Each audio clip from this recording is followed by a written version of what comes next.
Hey everyone, welcome back.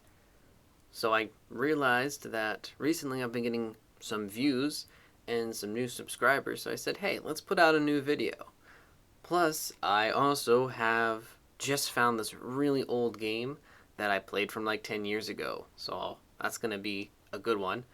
And also, I was not as high rated back then, I was a bit newer, so you're gonna see a lot more mistakes from me, but I think it's gonna be fun to look at, and so let's go ahead and take a look. Okay, I'm the white pieces, by the way, so let's go ahead. E4, E5, knight F3, queen S6. Already you can tell this is not going to be the most advanced game, but it's still going to be fun. Okay, bishop C4.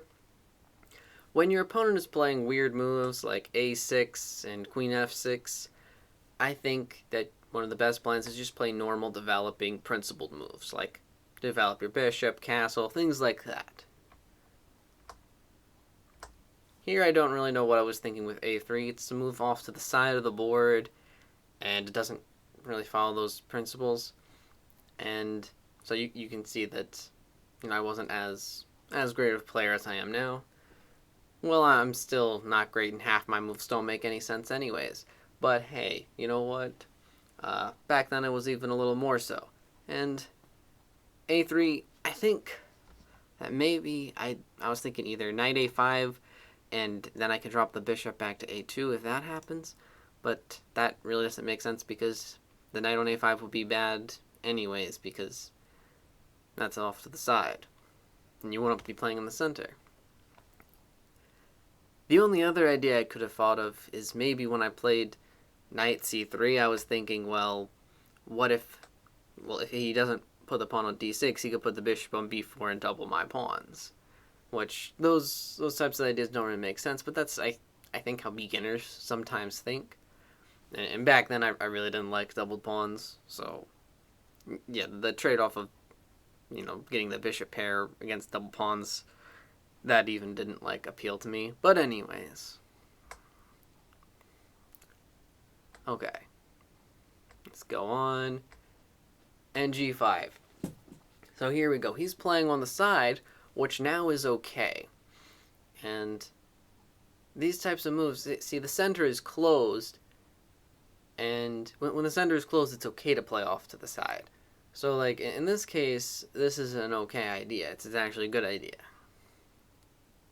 Normally, when the center would be open, not blocked up by pawns, you don't want to be doing this, though, because you want to be playing in the center, and also you normally don't want to start trying to attack until after you've developed all of your pieces and castled.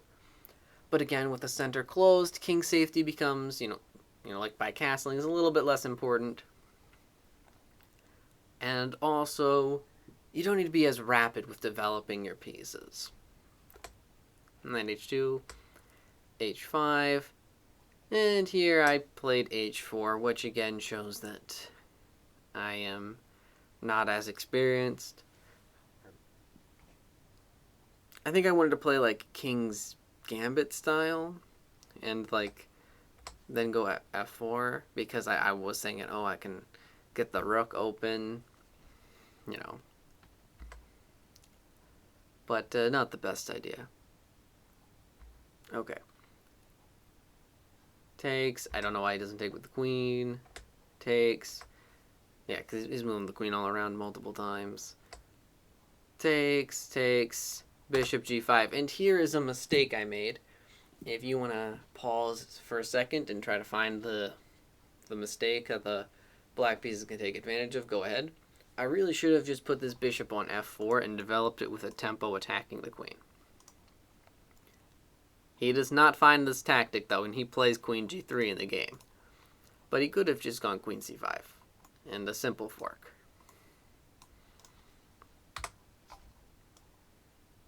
Okay, queen G3, queen F3. And here is a moment where I really wish that I had notes on what I had done. Now I take notes when I play games, and I'll write down things immediately after the game, what I was thinking when I played these moves. And it's because right here, I really don't know what I was thinking, because I am not sure. Did I completely forget about the bishop and leave it undefended?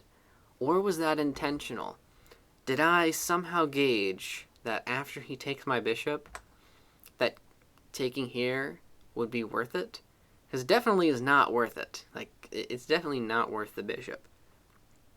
Yeah, he does not get to castle, but this is not worth the bishop. But I'm not sure if somehow back then I thought that that would be worth it, or if I just forgot about the bishop. Part of me thinks that I just left the bishop undefended and completely forgot about it. Like I just think I completely forgot. Because this attack is not worth the bishop. So I don't know. But anyways, okay, knight f3, queen g4. And I mean, I do get, like, control of the center, and my knights are good, and some of his pieces are not as active, but, you know, my king is not exactly safe either, so, yeah. Anyways, let's keep going. I wanna show the position at the end, so I want to make sure I have time for that. Knight e5. Okay. And I did this because I wanted him to have to take with the knight, because if he doesn't take, I'll get his queen. So he has to take here. And I was thinking that opens up the d file. Now, it's very easy for him to defend still, because it's just, he's just up material, and, like, he's just better. But anyways, takes, and now, here is where I actually showed that I knew how to play chess, and that I wasn't just a terrible player that only made mistakes. Because right here, there is a forced mate, and I figured it out. It's a mate in 7. Now, if you want to pause it and try to find it, go ahead. It's actually not that hard. Normally, when there's a long mate like that, like a mate in 7 like this, it's a little bit hard because, you know, there's all these moves you have to calculate. But here, most of those moves are forced, so it's not, like, incredibly hard.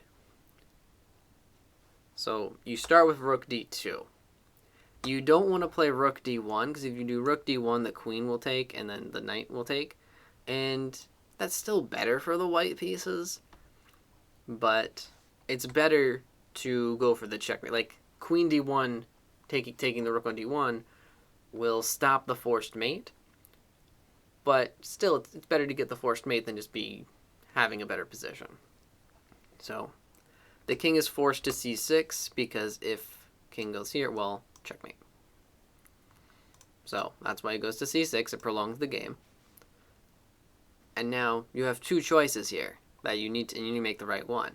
See, you have to go queen to f6, and here's why. If you go queen c4, king b6, and now the game is even again, because, you know, he can slip away. He can go king b6, yeah, because if you do queen d4, you know, you're repeating, and yeah, so it's just not working out the same way. Okay, so that's why you have to go queen f6, king c5. And now, this is kind of like what a king hunt would look like for a beginner, because you may see, like, grandmasters do it, but when grandmasters do it, it gets really complicated. But anyways, this is a little bit more simple. So I'm just pushing the king more towards my pieces, my home, and away from his pieces that can help him defend. Because, you know, all of his pieces, look at how far away all of his pieces are. Now, this is a really cool idea that I started kind of laughing about internally, because I said, I'm forcing him to take my pieces so that he's forced to keep walking. Like, queen f7, his only option is to take my knight. But I'm continuing to force him down the board. Rook d3, because again, I want to keep forcing him down. And I'm forcing him to take another piece as well, which again, I'm still laughing about. And now, queen b3 is checkmate, which I think is hilarious, because, you know, I was forcing him to just keep stepping more and more into my territory by forcing him to take my pieces, and I think that's funny. Okay, so I think that this game was really funny, and I think it was cool because I wasn't I wasn't as good back then, and and well, I'm still not like a master or anything, but I've definitely improved a lot since then. All right, so thanks for checking this out, and yeah, hopefully seeing this will help you out in some way. So see you later. Thanks for watching.